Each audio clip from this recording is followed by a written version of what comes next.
السلام علیکم ورحمۃ اللہ وبرکاتہ۔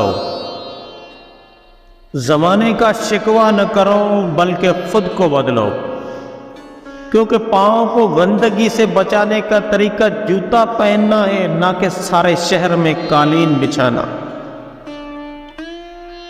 اگر آپ ایک خاموش مجسمہ بھی بن جاؤ تب بھی لوگ آپ کو نہیں چھوڑیں گے۔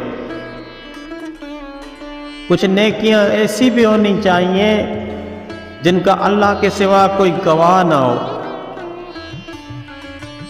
سکون چاہتے ہو تو مکانوں پہ نہیں، انسانوں پہ خرچ کرو۔ تم جو دیتے ہو وہ تم نہیں دیتے، اگر سمجھو تو تمہیں تو دینے کی توفیق بھی تمہیں دینے والا دیتا ہے۔